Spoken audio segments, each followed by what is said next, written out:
Well, it's Thanksgiving Day 2020, and we We are. Go ahead. we're so dedicated to our new schedule that we were recording on Thanksgiving. We are. There could be a meteor hurtling towards us, and we would now record. We are dedicated to doing this regularly, so people can count on this. We've gotten a lot of positive feedback being back on a regular schedule, which is great. Thanks for the feedback. Definitely. Um, Go to our website, unincompletehistory.com. There's a place you can comment there. You can also send us emails and stuff. And if you're listening to us on via Apple or Google Play or anything like that, leave a review. Um, Also, if there's something you'd like us to cover, let us know. I mean, we have covered things that listeners have asked us to cover in the past, and we will do that. But yeah, happy Thanksgiving, and let's jump into the show. All right. Welcome to An Incomplete History. I'm Hillary. And I'm Jeff.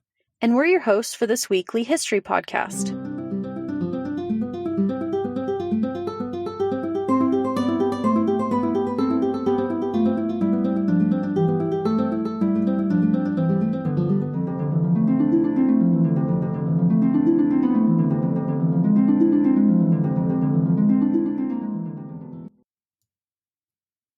So sorry about jumping the gun there on the soundboard.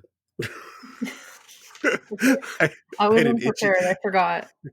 I had an itchy trigger finger. I'm like, boom. Cue the music. Yes. So it is Thanksgiving Day, and we're cooking here at home, and there's just the four of us are just going to be here. We're not having anybody over, and we're being really strict about the social distancing and the lockdown stuff. But it's on our own because the state of Mississippi has not really given much guidance. But in California, you guys are in purple tier lockdown. Now, are people honoring purple tier lockdown? Some are, some aren't. I mean, we are, but there was a big protest, I guess, in Huntington Beach this last week because there's a curfew now too. Yeah, there's a curfew going on now, 10 p.m. curfew. If you are, you have to have a reason to be out after 10 p.m. They just don't want people going out. And this brings me to kind of a thing I wanted to ask you, because I have some things in mind for me. But what are three things you are thankful for this year? I mean, 2020 has been a rough year by any metric. But let's be a little positive before we get into today's negativity for our episode. And there's a lot of that, yeah.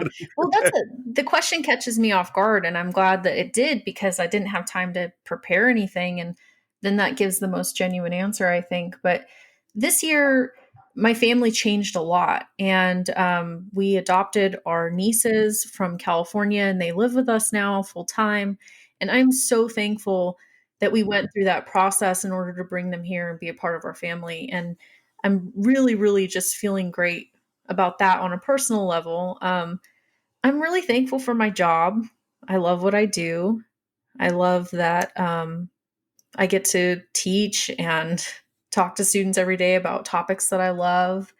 And I'm thankful for mine and my family's health so far. I mean, we've had a really hard year, of course, just like everybody. But we've, managed to not be exposed to COVID or have any major issues in that realm. So I'm thankful for those things. But what about you?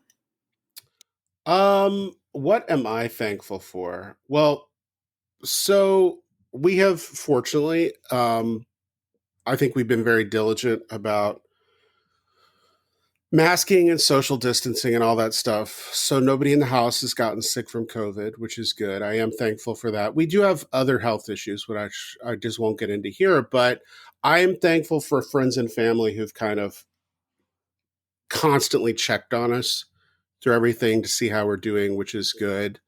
I am thankful I have a job, even though the life of a college adjunct is not very fun. It is something which, a lot of people, their jobs are at risk or have been endangered. So I'm thankful for that. And then I am so thankful for the 11 pounds of joy that's sitting in my lap right now. He's my dog, Harvey. We adopted him. It'll be, we've had him, what, almost 2 years. In Yeah, January, in we'll have had him. January it'll be. In Yeah. January, it'll be 2 years. And he's a rescue dog, and he's just hilarious. He is a very vocal participant in my Zoom lectures for classes and students right now. So I love Harvey. And then if I want to add a fourth one, the fourth one is we have vaccines on the horizon. I am thankful that Yeah, in a broad sense, that's really, really something to be right, thankful for. right. I am thankful that modern scientific method and inquiry and all of that has generated several options for this, and we can kind of see a little bit of a twinkling light at the end of the tunnel now. Yes. So, Yes. but today, well, I mean, we'll talk about the topic and then we can talk about the weather real quickly. Uh, I mean, one of the reasons I brought up kind of things you're thankful for is, I mean, maybe there's a way to approach today's topic is things to be thankful for. We're going to talk about who we think the worst presidents in U.S. history are up to 1976. You can't go past 1976 for any number of reasons. I like to call, if we could go up to the current moment, it would be fairly low hanging fruit. So that's all I shall say about that. Well, But but the reason why we chose 1976, we were both in agreement with it, and that's because as historians, I think we need to have a little bit of distance between things in order to really fully analyze them and look back and say what were the pros and cons to all these different moments. And we call anything that you were alive for is journalism and not really history. But just because you can't offer the same analytical thoughts toward an event when you're so close to it, right? right, Not in the same way that we look through things. Although I would say that I'm always really fascinated when people are like, I wonder what historians would say right now about this moment. It's like, well, we're here. We can comment on things that are happening currently. Um, they actually do exist.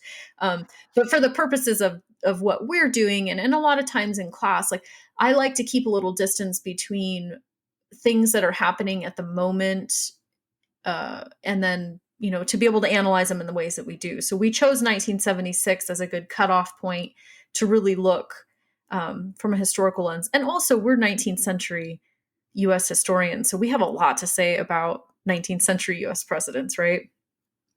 I guess, although two of my presidents are 20th century presidents. Yeah, my president's 20th century too. I guess I can look for that. But we the what I realized though when I was preparing for this, because people ask me this question all the time. Do students Oh, ask all me the this a lot? time. All the time. Yeah. My And they're not parents were police officers, and what the question that they always got asked was, "Have you ever shot somebody?" All the time. And my parents were always like, "No, and I hope I never have to." That was always their response. right. But for me, it's every time I meet someone, who's the worst president?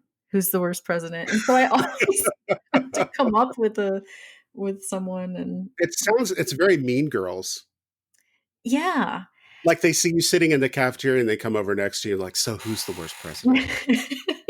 Well, it's funny because a lot of people have someone in mind and they want you to say that person. And if you don't, they're just like ready to argue with you. And it's like, Right. really, you could argue for like all of them. There is a strong argument to be made for almost every single president because Uh, there's just a lot of bad things that have happened. I mean, I don't know about that. Like I mean I suppose. But yeah, it is interesting how we're always asked this question about who the worst president is. Today we're kind of give our views on this and kind of give a little clarity maybe for people who um, want to bandy about that title for more contemporary figures and things, and just so you kind of understand how bad things have gotten before. I mean, that's that's what I think we can do as historians during times of crisis and upheaval and stuff, is provide a little bit of perspective. We can say, hey, something awful's happened like this before. Don't worry. Or we can say worse things have It happened. was it was resolved after a civil war. Well, yes, that is true. Um, so it is a lovely day here in Southern California. It is absolutely lovely outside. It's not too cold. And remember, cold for us in Southern California is anything below 65 degrees. It's not too cold today. Sunny, nice. Is it nice out in Mississippi, in Oxford? It is so beautiful out today. Took a nice morning walk. It was crisp out this morning. It was probably in the 40s, but very sunny, so it felt really nice. And now this afternoon, it's in the mid 60s, sunny, very pretty out, clear as can be, not a cloud in the sky. Lovely day.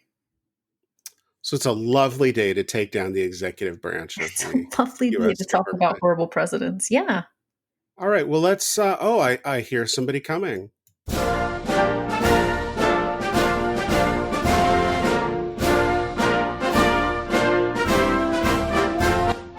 I had to mute myself. It was well, I'm prepared. Because I didn't tell you I was going to do that. I think it's hilarious. It's great. Yeah. So Hillary, who's our first candidate for worst president of all time? From me or from you? From you, who's your Oh. first candidate? Oh gosh, my first This is like a reverse beauty pageant for it bad is. president. Okay, well, I think I'm gonna save my really controversial one. But I think, one that we always go to is Johnson is being the worst because he just so Andrew Johnson. Andrew Andrew Johnson. Johnson, I'm sorry, yes, Andrew Johnson just completely messed up Reconstruction, right? Purposefully, Purposefully. right? But, that has been an interesting point. So when people come and ask me who's the worst president, you have to be careful what you say and to who you say it, because in the South now, where I live, they don't want to hear you say that Andrew Johnson was a bad president. They don't they don't like to hear that. They think that that's not right. So of course he assumes the presidency because he was the vice president at the time that Abraham Lincoln was assassinated.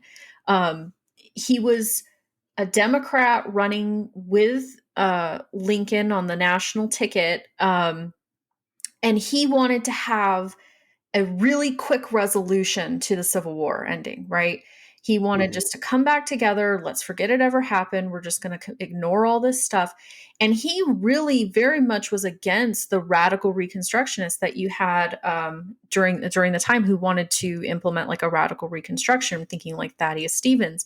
And so he totally missed this opportunity to actually address the issues that were happening in the South. And when I say issues, that sounds so.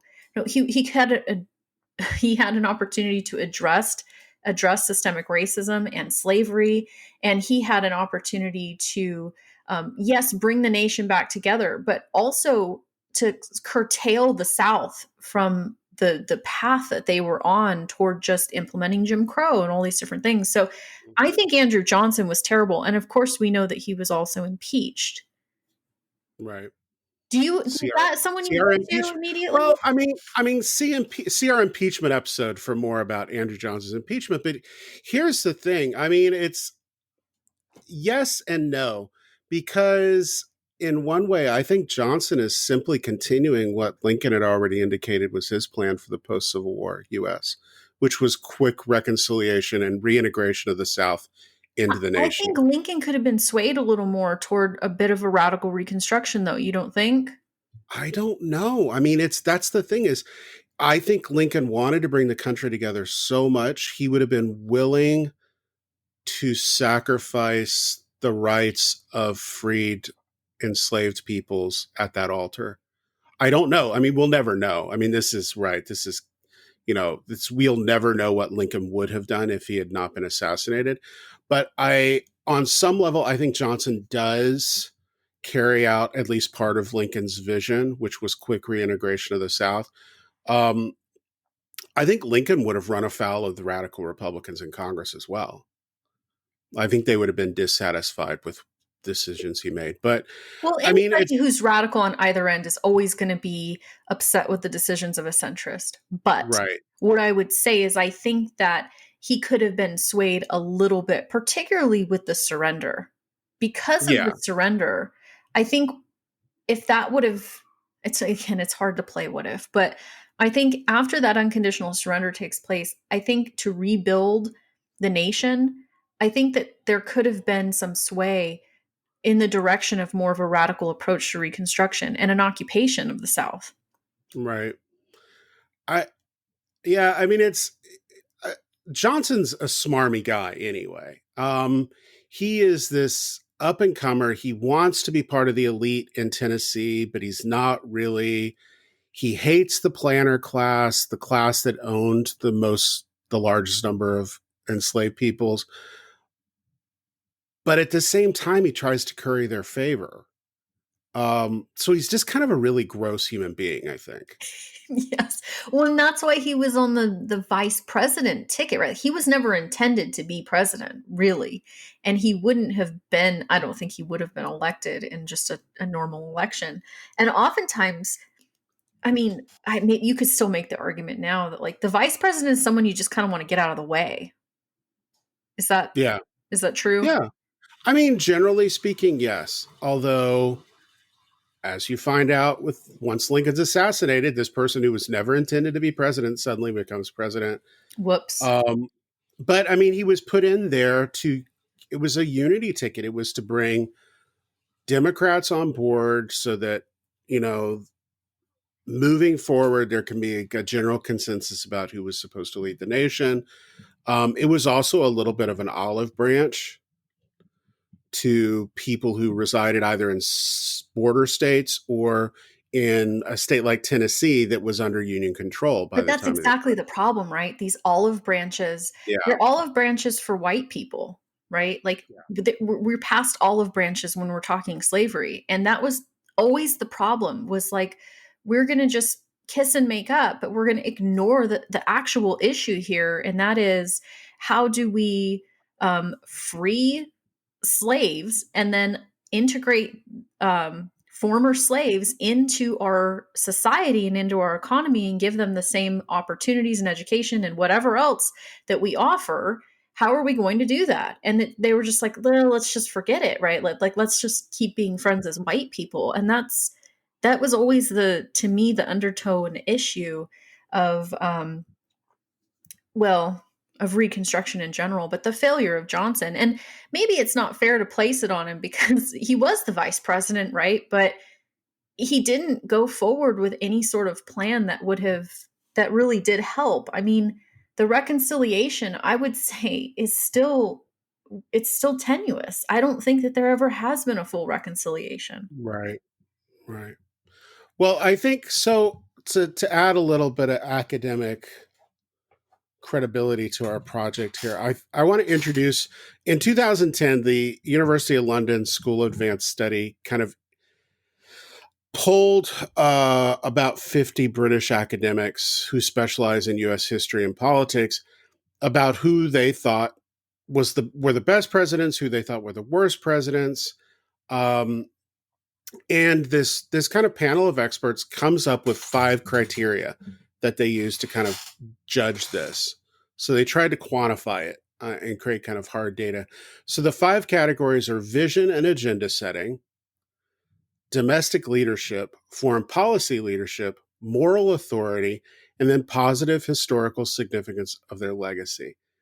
And they weighted these equally as well. And each of the categories, each president was rated from 1 not effective to 10 very effective.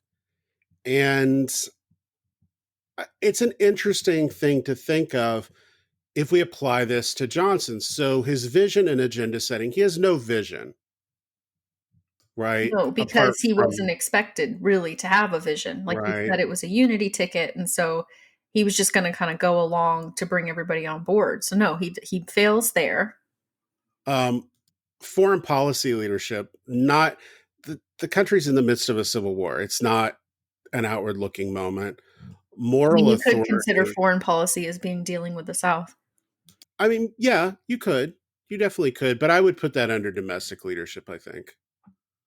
And he's a failure at domestic leadership. So he ranks pretty low there.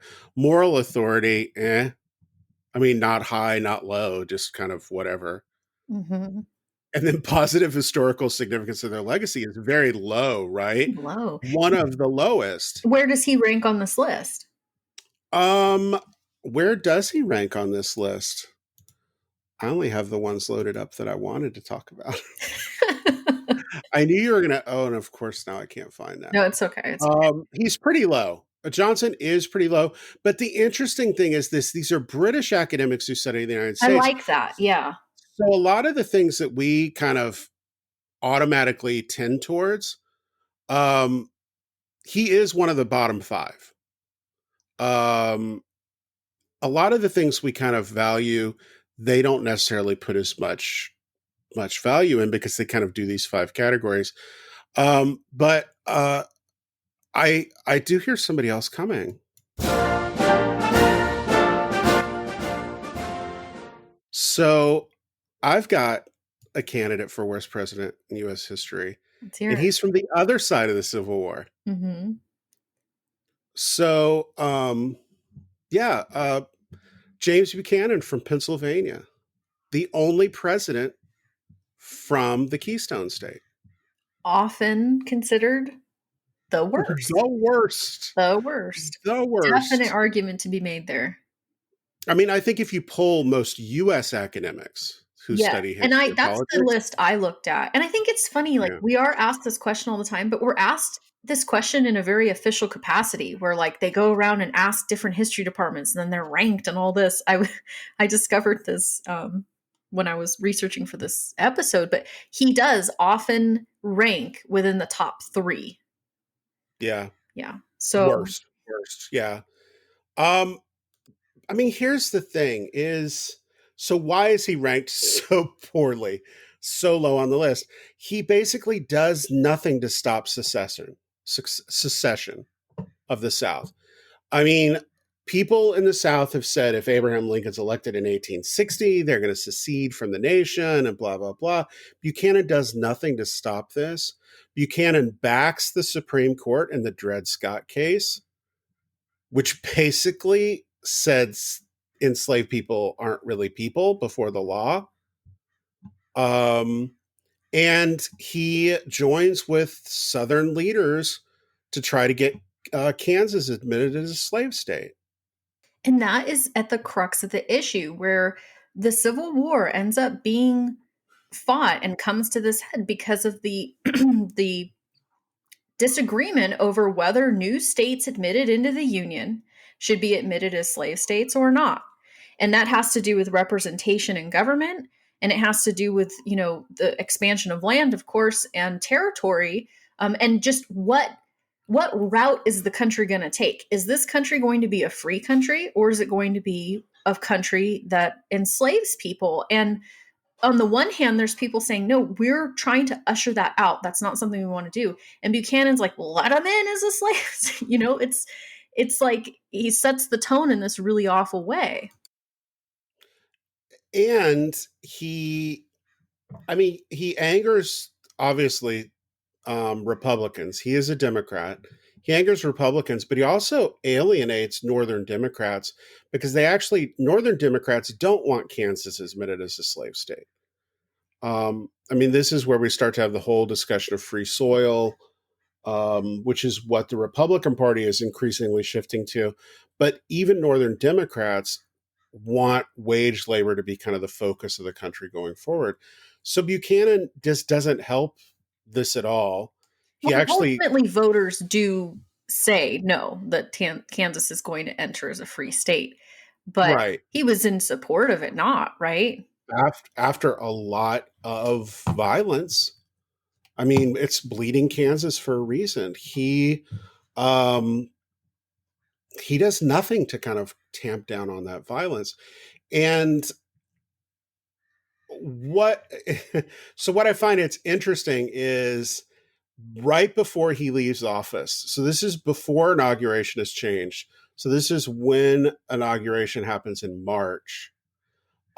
There was uh, a constitutional amendment call that would shield domestic institutions, and that's what they call it, from of the states, including slavery, from the constitutional amendment process.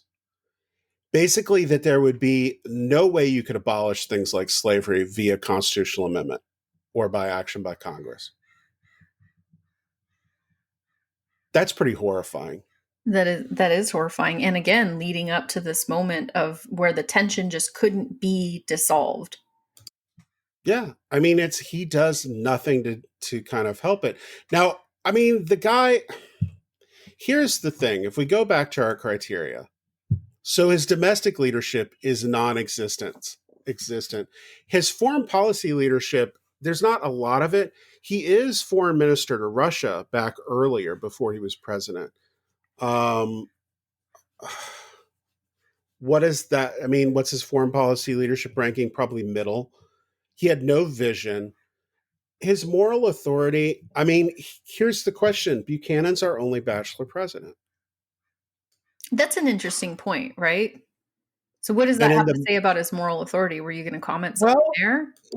in the middle of the 19th century, to not be a father, a head of a household with a wife and children, that you kind of exercised your kind of Protestant patriarchal rights on, I think that was suspect for a lot of people. I don't agree. I think that that's awful to suspect somebody of being not a good person because they're not married, but No, no, no. I think it's awful too. But I'm saying, in the context of the mid 19th century, I think it's people did it it. was a little suspect. Right. I think people wondered whether this person could be father to the nation if he's not even father to a family of his own. Um, and then, positive historical significance is pretty trashy for him. I mean, there's a reason he's low. He's just, what could he have done to stop the Civil War? Maybe not anything. Who knows? But he didn't even try to do anything. And he actually Well, a seemed firm to, stance could have been taken at that time, right? yeah. And it's Well, but he to also, me, it's the constant ignoring that was the issue. That finally, created this crisis where it's just ignored. And I think that he could have been one of these people who took a firm stance at this crucial moment and then just didn't. And it ushered in the war in a way that it was inevitable because there was no leadership. well, and he also seemed to throw fuel onto the fire, right? Like Yeah. by Yeah.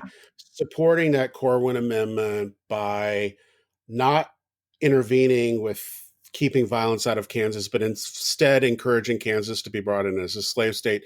I mean, he just seemed to make things worse. Um, yeah,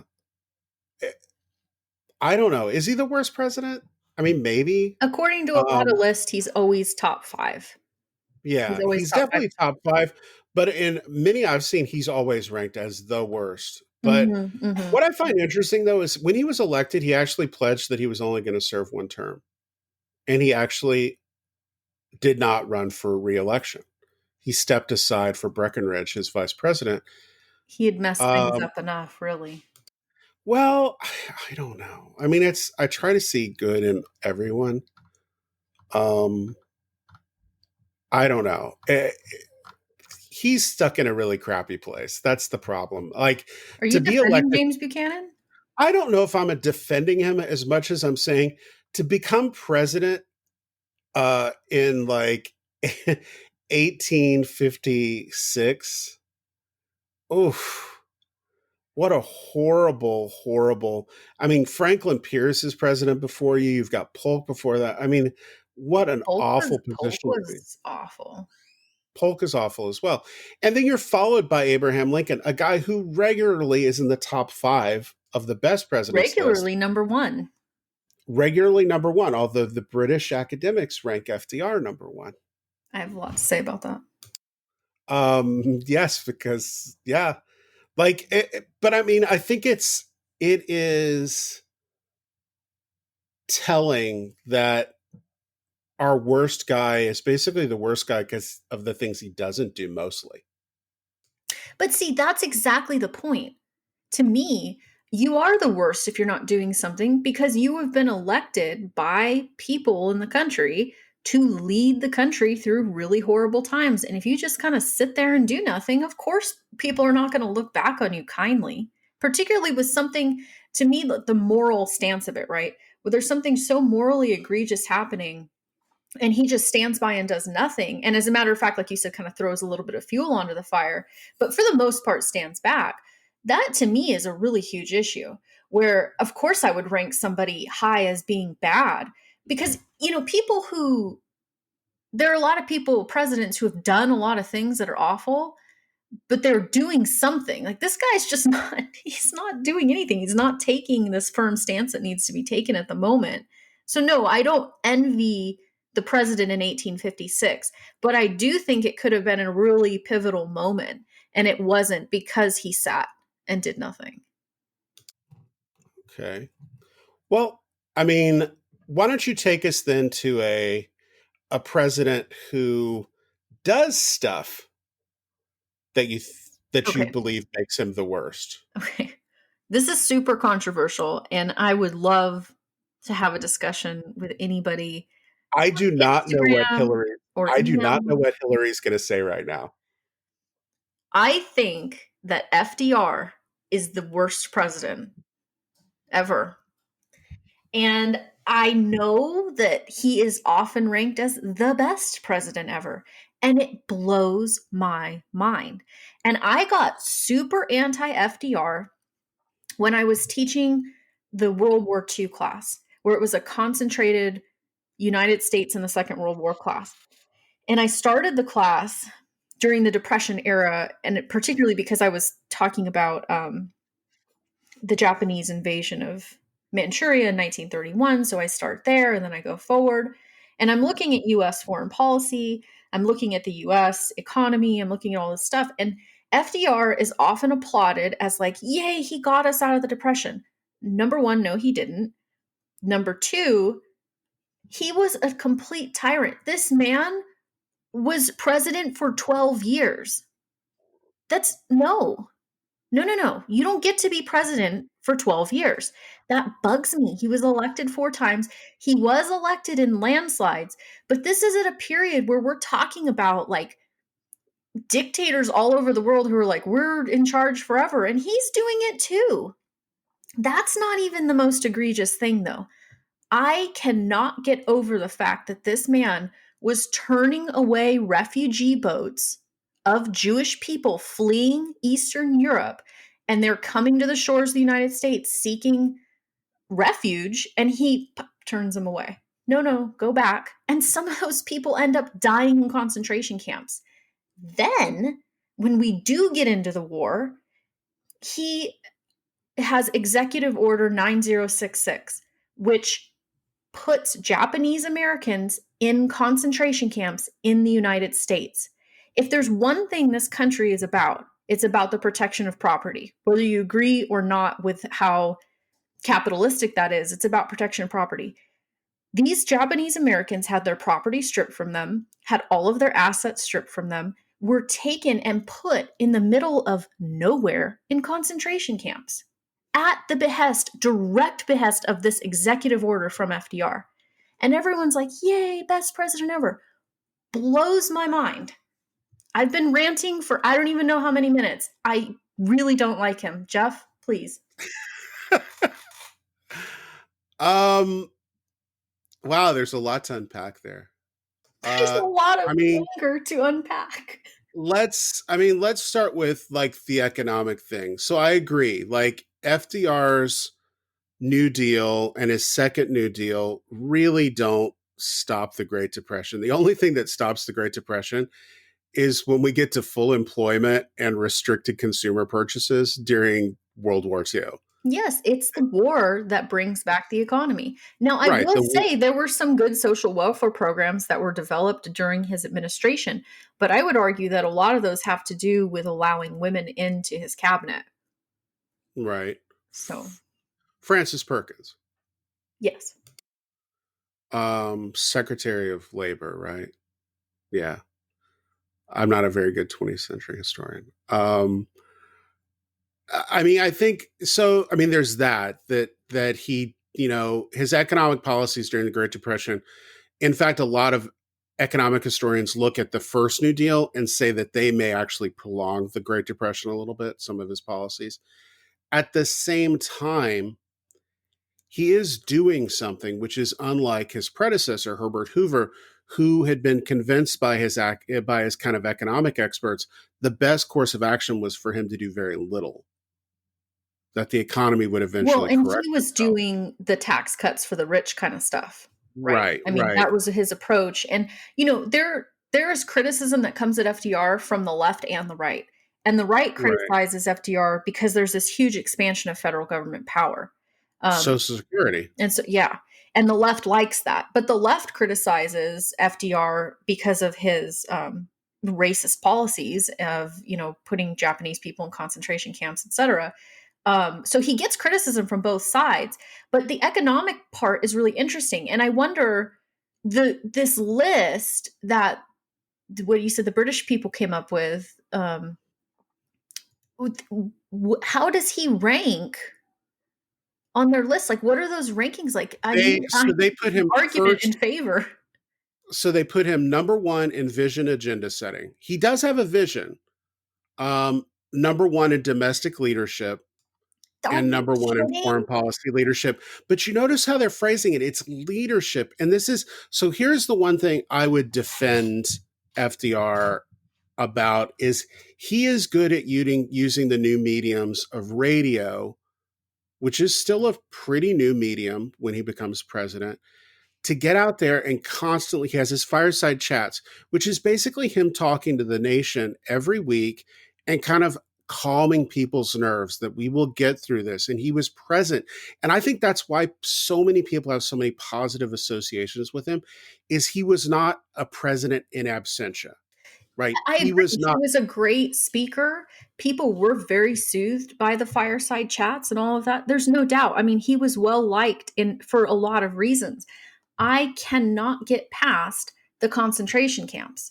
When we're so critical of what was going on overseas and we're going over and saying, we're going to get involved in the Second World War and we're going to free all these people, and we are then putting our own people in concentration camps, I can't get past it.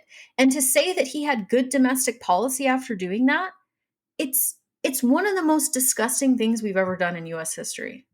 it's a pretty reprehensible act. I would like to make a distinction because every time I teach US history, the second part, which is kind of the 20th century and World War II, I always get students who conflate the internment camps that Japanese Americans are put in with the concentration camps the Nazi regime in Germany is using. And I say, okay, there are some similarities, but there are also some very stark differences. Of course, there's not a death camp, but Right. They are not death the camps. actual term concentration camp means to concentrate Right. the population in one place. And that term concentration camp ends up having the connotation of Holocaust because of what happens in those concentration camps, with the final solution being that there's mass murder. There's not mass murder happening here, but it doesn't take away from the fact that they are literally camps of concentrated individuals in remote locations. These camps are in like the desert. They couldn't grow anything. Well, The weather was so harsh, the conditions were so harsh. They were stripped of everything they owned and mhm. thrown into these camps. And that's the most un-American thing. My mind is blown by it. And you're right, it's not the same as the Nazi concentration camps. Which is If not. we're trying to say, well, we're not as bad as the Nazis, that's a pretty low bar. No, it is a low bar, and this isn't to kind of excuse what we do in that. And I know you and I have talked about this issue before, and I will bring this up. And this is not to excuse the concentration camps or anything like that. does that executive order unintentionally or intentionally, and I don't think it does it intentionally, protect some Japanese Americans from violence that probably would have been enacted on them I've heard had that they remained? argument. I've heard, I mean, I just, that's and we'll never know, right? We will never know actually what would have happened. Now, we know there are some places where Japanese Americans aren't interned. In Hawaii, it's impractical in Hawaii. right, because there's so many Japanese Americans in Hawaii. And, you know, it is definitely a black spot on American history. It's a stain on history. But at the same time, does it undermine FDR's ability to first just shepherd us through the Great Depression, even if he doesn't like solve it, shepherd us through that, and then get us through the war, a war which, even though we're fighting from a supposedly morally superior position, it's a hard war, and he actually does get us through it and maintains a sense of unity across the country for the most part. I Ye- mean, yeah, does that override the bad? it doesn't to me. I mean, yeah, there are some really positive things he does, and the one that you mentioned is it's clutch, right? Having people feel a sense of unity, having people come together for the fireside chat. Um, Listening to his speech after Pearl Harbor, right? I mean, I've talked to my grandma. She remembers hearing that. It's like seared into her mind. Uh, so there are some important things there. But what about the I'm president for 12 years nonsense? That Oh, kills me. It kills me. The when only reason he stopped being president was because he died. Would he have when continued being president? It blows I my mean, mind. when I teach the 1930s and 40s, I teach it as an era of global totalitarianism and authoritarianism.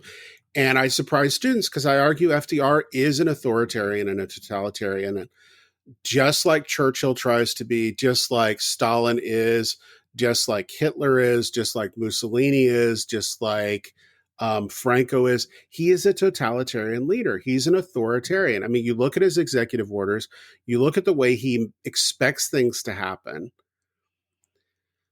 Because I think at that point, that's how people thought you solved this kind of global economic meltdown and then this looming war So then was how through does he that. make it into these lists as being so great? I mean, I'm not I used him because I was being obviously controversial, and there are a lot of presidents who did a lot of really bad things. I wanted to make the argument because my mind is blown that he's always listed in the top 3 of best presidents. Mhm. And I I don't mean, understand it because to me this he's so UK anti-American. this UK poll ranks him number 1, That firmly number 1 I too. think though that is like so much sentiment over the Second World War. I think That it is too, and I allyship, think that special relationship, but it's like, you don't really know what was going down here domestically. Like, cool, he sent over old ships for y'all to use, but like, mhm, domestically, what was going on here was quintessentially un-American, stripping people of their property and their businesses and interring them. I can't, and I know, you say, well, he did this, and this, that's good. And those are all true. But to me, that is too steep of a hill to climb to say that that mhm, still puts him in the top 5.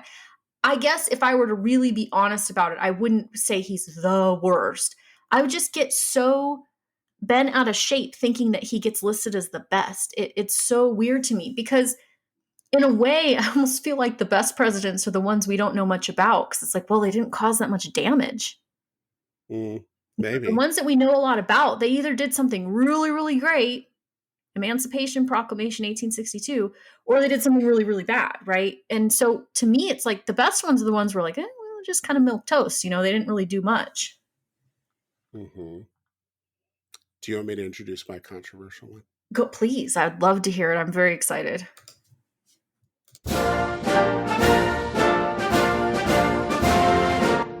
I didn't do music for FDR, sorry. This one's pretty controversial, and for whatever reason, my students always rank this president as one of their favorites, I and can they tell are you just why. are mystified that I disagree with them. With them, John F. Kennedy. Definitely an argument to be made. I know why they Um, like him, why do they like him? because he's hot. He's Hottest young, US right? president? Come on. He's young. He has a glamorous wife. He initiates the vision to go to the moon, the kind of creation of NASA, and this kind of famous "ask not what your country can do for you, but what you can do for your country," and all of that. I rank him one of the worst because he almost gets us all killed. Yes, very And tense situation. There was such a tense few hours, right? We're like, we could have just been wiped off the map. yeah, Yeah. I mean, it's so the Cuban Missile Crisis. So here's the thing. So Kennedy comes in as president, and first of all, I mean, we've just gotten over an election, and people are kind of talking about things. The 1960 presidential election was such a shit show. We like to say, oh, this has been the worst election ever and all that, but 1960, it was a mess. Richard Nixon. 1960 Richard Nixon has a legitimate gripe that election was stolen from him. because of the Um, Kennedys. the Kennedys and Chicago, particularly Illinois, What did his dad like say? I can buy you a victory. I can't buy you a landslide. right, Right? That Kennedy. right. And then, I mean, in Illinois, I mean, it's we joke all the time that the motto in 1960 in Illinois was vote early and vote often. It's true.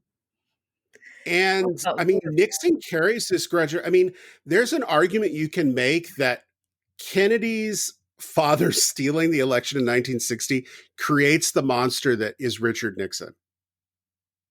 Yeah, I mean, there's a definite vendetta situation, right? Oh yeah. Yeah. I mean, I think here's this guy who realizes the election's stolen from him. But I mean, so that aside, let's just ignore that and Let's talk pretend that it about was all a fine, honest election and just Cuban Missile Crisis alone, right? well, right. Well, I mean, Kennedy comes into office and he's already kind of handed some bad situations.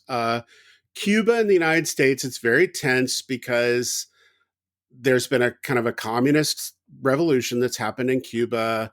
And actually, early on in his presidency, he kind of backs this group of Cuban dissidents to go kind of retake Cuba. And it ends up being this horrible kind of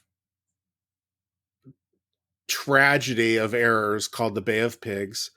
Um, Cuba becomes like this big focus of Kennedy. And, you know, here's the thing is domestic issues aside, Kennedy's foreign policy is horrible. I mean, he surrounds himself with a cabinet of hawks He's a total war hawk. Yeah. Yeah. Real big and advocate of Cold War rhetoric. And yeah. and he's got, cabinet members who are encouraging this idea of brinksmanship, this idea that you take the Soviets to the brink of war and make them blink first. And the Soviets moved the whole Cuban Missile Crisis thing, and I do think we need to do an episode on the Cuban Missile Crisis, or maybe the U.S. and Cuba. Maybe we should do that. That'd be really awesome. Our long history with Cuba, but the United States had put ballistic missiles, nuclear missiles, into Turkey.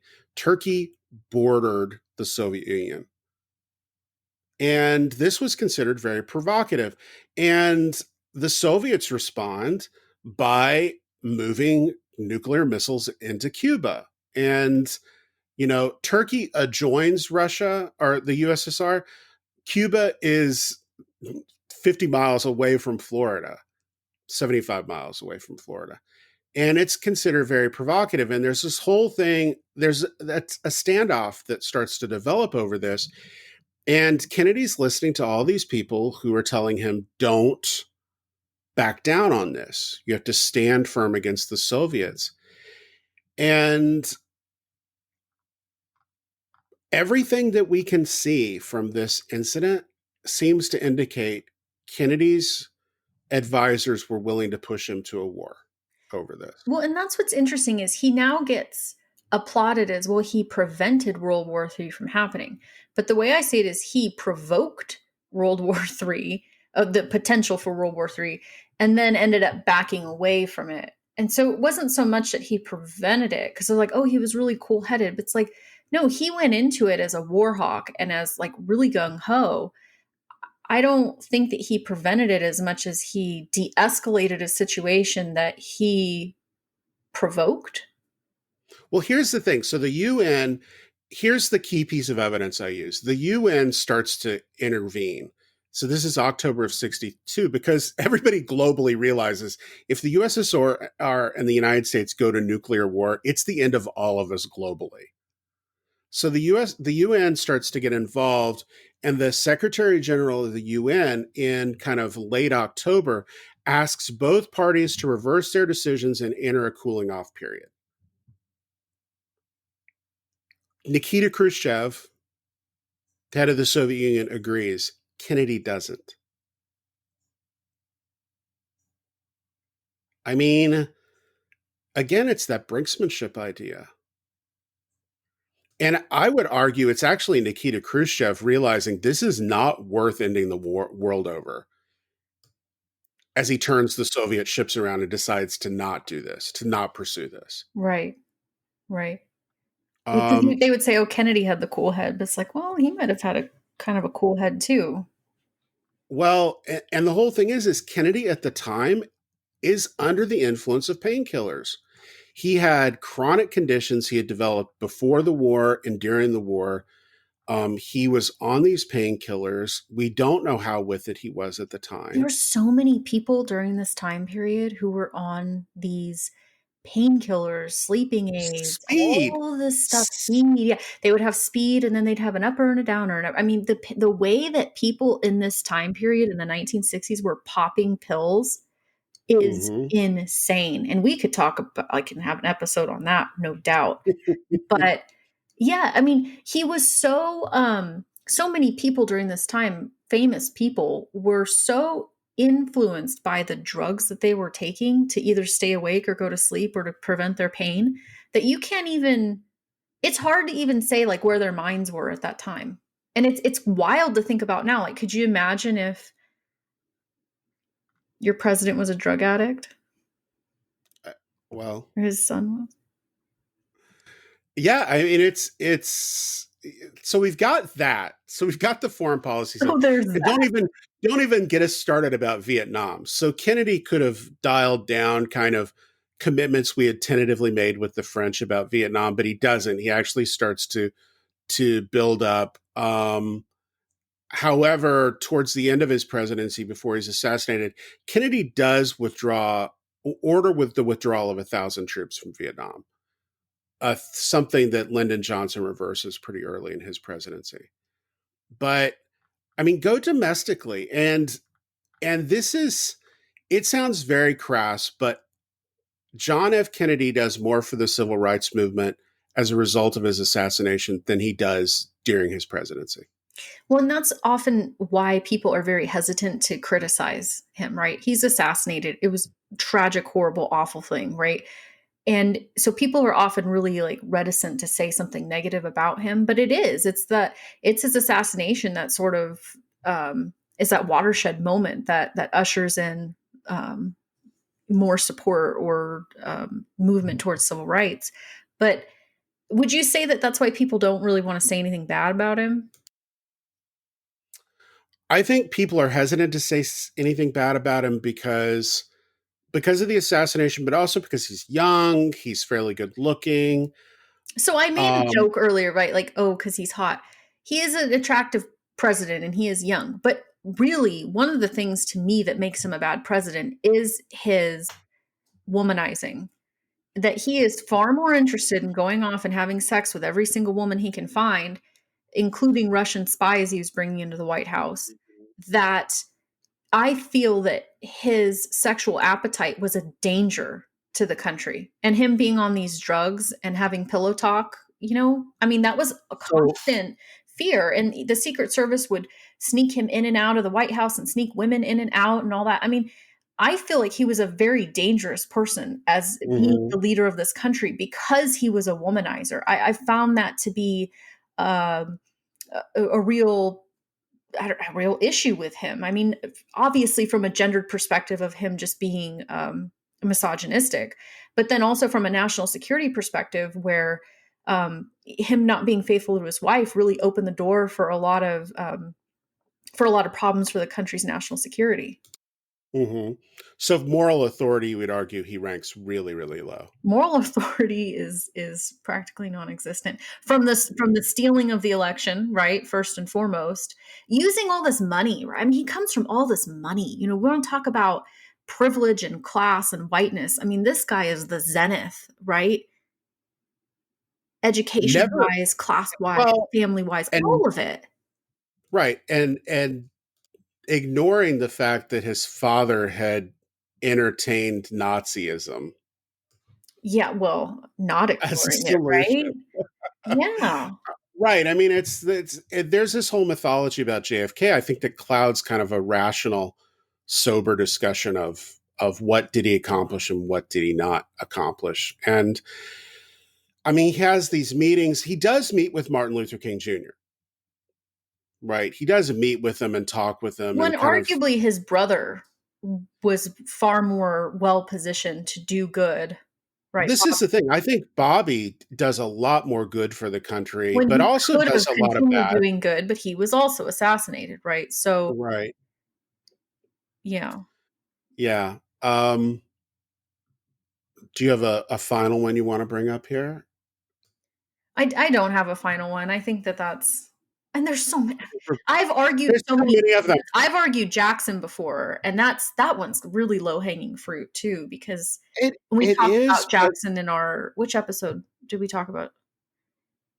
I know we talked We about him. talked about in one of our episodes. I think that that's kind of low hanging fruit, but it's also difficult to say that any president in the 18th and 19th centuries was good, because so much of what they did and so many of their policies were motivated by such things that we look at now and just like, wow, that was really awful. So it's hard to say, but I like it when we get into the 20th century ones, because you can kind of hold them to the fire a little bit more, right? Hmm. You expect a Yeah. little more, but that's, I don't know, that's trying to treat history like it's an upward trajectory of progress, which we know we've talked about a lot isn't the case. But I'm glad that we had a cutoff though at 76, because it would have just gotten ugly. Would it have gotten ugly? I mean, Maybe not between us, what but I want to do is I would love to be a fly on the wall 100 years from now to see historians discuss 2020. I've seen all these jokes like, you're going to have like entire classes devoted to the year 2020, and you're going to go through it month by month and day by day.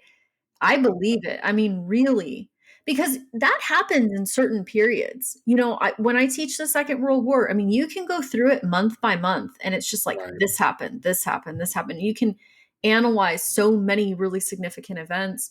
And it's the same with this year. What is the Chinese proverb? May you live in interesting times. It's not. I truly hope 2021 is a fairly boring year. It's not going to be. Come on. I would like it to be mundane.